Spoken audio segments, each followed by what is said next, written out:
For skiers and snowboarders, winter is a time when we are outdoors a lot.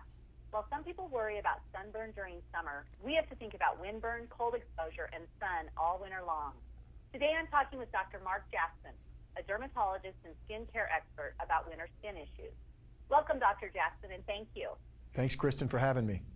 My pleasure. So I guess let's just start right away with talking about skiing and sun and wind and how those affect our skin during winter. What kind of tips do you have for people who are outdoors a lot during cold weather? Well, one of the most important things is just protecting from you said the wind and the cold, but really the sun plays a large role in the winter, and if there's a skier and the higher altitudes also increase the UV exposure to cause changes in the skin that make the skin seem more leathery with time and also can make things more red and irritated. So something each day that's important is to make sure they put something on, a moisturizer, particularly I think a cream is really nice to be able to use a cream base with an SPF 15 or better. If they're going to be outside for longer than about 3 hours, then I think using something that's greater than 30 is really important. Yeah, because nobody wants leathery skin. When you said that, it kind of scared me. If someone does get sunburned, what do you suggest?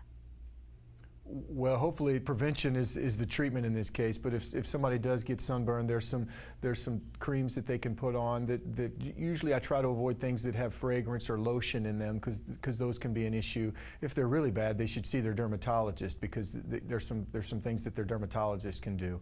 But as I say, in this case, the best thing is prevention of the problem. Okay.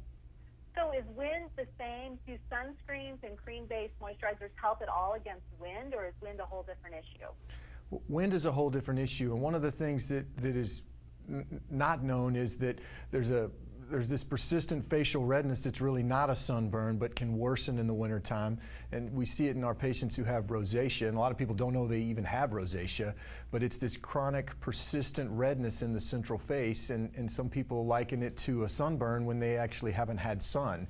And in those patients, there are things that they put on their skin that actually worsen that. There are things that they can ingest during the holiday times with spicy foods and hot beverages, and a lot of people go skiing for their vacation during the holidays. So, all those things can make this condition worse. And it's exciting to me as a dermatologist if we've not had anything to treat that in the past, that persistent facial redness. And this is the first winter we really had something to treat that persistent facial redness. We have a new topical prescription product called Mervaso Gel, which works for this redness that has been in patients' lives for many years. It's just been there with people thought they had a sunburn. So it's a novel breakthrough for our patients with rosacea. And it's exciting for me as a dermatologist to be able to offer it to you and all the skiers that you may relate to.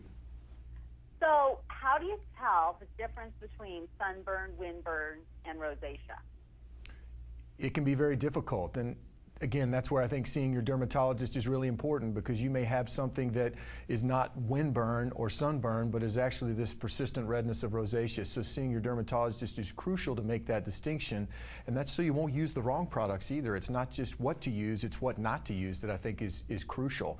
And now that we have something, it's even better, because not only can we make the diagnosis and the appropriate diagnosis, but we have something that's this novel breakthrough product that can treat that. Okay, that makes sense. Now, you said something about food and other things that impact rosacea. What foods do people need to avoid if they think they might have this persistent redness? Well, I think there's two things. Number one is avoidance is sometimes a little hard to do this time of year or any time. So it's mostly being aware of the things that can trigger this problem that people have on their skin. And if they have that persistent redness, the things that we see are really an issue are spicy foods, cayenne peppers and things such as that, hot liquids, coffee, tea. We see it in the alcohols that contain more sulfites, such as red wine, but alcoholic beverages in general can do it, and then excesses of those can also do it. So those are the main foods that cause an issue, and again, they don't cause the condition, but they can exacerbate the findings that you can see in our patients. Okay. Does food in general affect our skin? I mean, if you were going to tell someone who wants their skin to look the best it can to avoid certain foods, what would those be? I think really the underlying health is the important part, and so they're not specific foods that irritate the skin. There are those foods that we talk about that may trigger the findings that we see with certain conditions such as rosacea, but food in general, doesn't translate a lot, but it just affects our overall health. The better we care for our skin, such as the better protein content that you have, the better it equips the skin with what it needs to be able to defend itself against the things that we can see in the winter months and you know, the sunburns and things we can get in the summer as well. Okay, that makes sense. So basically, if you're out in the sun, wear a cream-based sunscreen with SPF 30 or more, eat a healthy diet, and then if you have this persistent condition and you don't think you've been sunburned but you might, you should definitely see a dermatologist. That sounds like a good plan. Perfect. And if they need more information, they could also go to the website at mirvaso.com, which gives them good information about the disease and the options available and Mirvaso itself. Okay. So back up to just something more general. Another problem that I think a lot of people have in the winter are dry hands and feet. And I know we've been talking about faces, but do you have any tips for people who's like, my fingers crack after a day of skiing? If I've had hand warmers in my gloves, my hands crack and they feel terrible. Any tips on that? So a lot of people have that, and it's very bothersome. It can be difficult to treat, but some things that you can do at home. You can protect your skin by using the cream and ointment bases. One of the things in lotions have a high alcohol content to make them have a thinner, not greasy texture.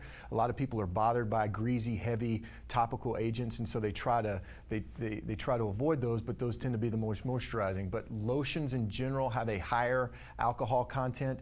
The other thing people don't realize is that fragrance can be drying and irritating, and many products that they say that they're unscented, those actually have a masking fragrance in it, which counts as a fragrance. So that's really important to try to avoid. So a lot of people will pull out their lotion and they moisturize their hands with that, but really a lot of those have a fragrance to them or some antibacterial component or the gels people use. So I think it's important for people to know that a cream that is fragrance-free is really important to be able to utilize. And if they do it within about 2 or 3 minutes after washing, it actually seals in the moisture that they have from the recent wash.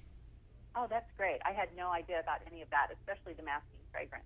So I appreciate that tip. Sure. I think that's about it, other than just healthy skin in general. You know, I've actually had a little bit of skin cancer from overexposure to the sun, so I really try to use SPF products all the time. But if you just have your regular patient in who comes in once a year for a checkup on their skin, what's the best skincare tip you have?